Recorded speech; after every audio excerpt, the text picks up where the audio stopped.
नमस्कार दोस्तों, और आज बात करेंगे पाकिस्तान के बारे में। देखिए 1947 में पाकिस्तान एशिया की फास्टेस्ट ग्रोइंग इकोनॉमी हुआ करती थी और वही फास्टेस्ट ग्रोइंग इकोनॉमी वाला पाकिस्तान 2022 में ऑलमोस्ट एक फेल्ड इकोनॉमी बन चुका है। पाकिस्तान के हालात इतने बुरे हो चुके हैं कि वहां फूड फैसिलिटी नहीं है, मेडिकल फैसिलिटी नहीं है, इलेक्ट्रिसिटी फैसिलिटी नहीं है। किसी कंट्री को चलाने के लिए जो फॉरेन रिजर्व्स की रिक्वायरमेंट होती है वो भी घट के वहां पे लगभग आधे रह गए।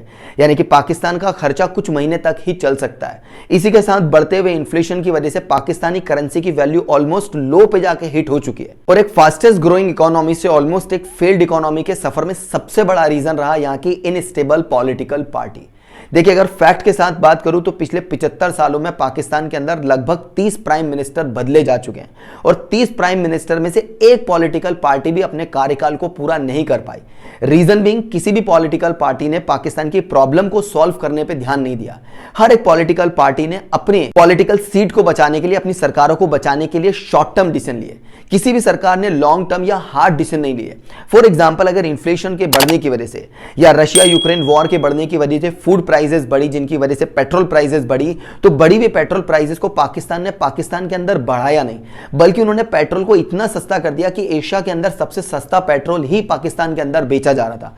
लोगों की आम जरूरतों की चीजों पे भी उन्होंने सब्सिडी देना शुरू कर दिया ताकि उनकी सरकार की सीटें बच सके, उनकी सरकार की पॉलिटिकल पार्टी में इनस्टेबिलिटी ना आए। लेकिन शॉर्ट टर्म में लिए गए डिसीजन हमेशा गलत होते हैं। पाकिस्तान की सरकार को हार्ड और स्ट्रॉन्ग लॉन्ग टर्म में चलने वाले डिसीजन लेने चाहिए थे, जो पाकिस्तान की सरकार ने नहीं लिए, जिसकी वजह से हर बार एक प्राइम मिनिस्टर अपने कार्यकाल से पहले ही अपनी सीट को छोड़ देता। अब क्योंकि पॉलिटिकल पार्टी पाकिस्तान के अंदर स्टेबल नहीं है, इसीलिए कंट्री को बढ़ाने के लिए जो फॉरेन इन्वेस्टमेंट की रिक्वायरमेंट होती है वो पाकिस्तान कभी अट्रैक्ट कर ही नहीं पाया।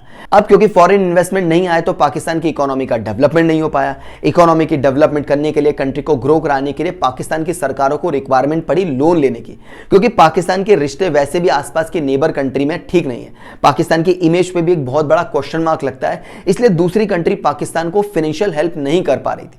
इसी बीच उनके सामने सिर्फ एक ही कंट्री का ऑप्शन बचा, जो थी चाइना। और चाइना के बारे में हम सब जानते हैं, चाइना अपनी डेट ट्रैप पॉलिसी के चलते ऑलमोस्ट फेल्ड होने वाली इकोनॉमी को ही सपोर्ट करता है। लेकिन पाकिस्तान के पास चाइना के अलावा लोन लेने के कोई रास्ता नहीं था, इसलिए उन्हें चाइना से लोन लेना पड़ा। देखिए चाइना से लोन लेने का सबसे बड़ा नुकसान यह कि अगर किसी दूसरी कंट्री से लोन लेते हैं तो हमें इंटरेस्ट देना पड़ता है 3% का। उस लोन को चुकाने के लिए पे बैक टाइम पीरियड लगता है 20 साल का। लेकिन अगर चाइना से लोन लिया जाता है तो चाइना का इंटरेस्ट रेट हो जाता है 6% और पे बैक टाइम पीरियड रह जाता है 10 साल। लेकिन पाकिस्तान के पास कोई रास्ता नहीं था, इसलिए उन्होंने चाइना से लोन लिया। यह लोन तकरीबन हुआ $14 बिलियन का, और अनऑफिशियल लोन की बात करूं तो तकरीबन $12 बिलियन का लोन ऐसा था जो अनऑफिशियल कैटेगरी में था। कुल मिलाकर के पाकिस्तान ने चाइना से $30 बिलियन के बराबर का लोन अमाउंट ले लिया, क्योंकि पाकिस्तान के इकोनॉमी इश्यूज इतने ज्यादा गहराते चले गए, पॉलिटिकल पार्टी इतनी इनस्टेबल हो गई कि अब पाकिस्तान चाइना के इस डेट को चुका नहीं पा रहा है, जिस वजह से इंटरनेशनल मॉनेटरी फंड IMF भी अब पाकिस्तान की फाइनेंशियल हेल्प नहीं कर पा रहा है। इसी बीच इस पॉलिटिकल पार्टी के इनस्टेबिलिटी के बीच में रशिया यूक्रेन वॉर डिक्लेयर हुआ, जिसकी वजह से प्राइसेस और बढ़ी, इन्फ्लेशन और बढ़ा, और एशिया के अंदर श्रीलंका के बाद Pakistan second most inflated country बना, जहां पर इन्फ्लेशन रेट 25% तक पहुंच गया। तो अब कहने की बात बड़ी आसान सी है कि जिस तरह से श्रीलंका की इकोनॉमी एक फेल्ड इकोनॉमी डिक्लेयर हुई, थोड़े दिनों में पाकिस्तान की इकोनॉमी भी एक फेल्ड इकोनॉमी डिक्लेयर हो सकती है, जिसके सबसे बड़ा रीजन रहा इनस्टेबल पॉलिटिकल पार्टीज।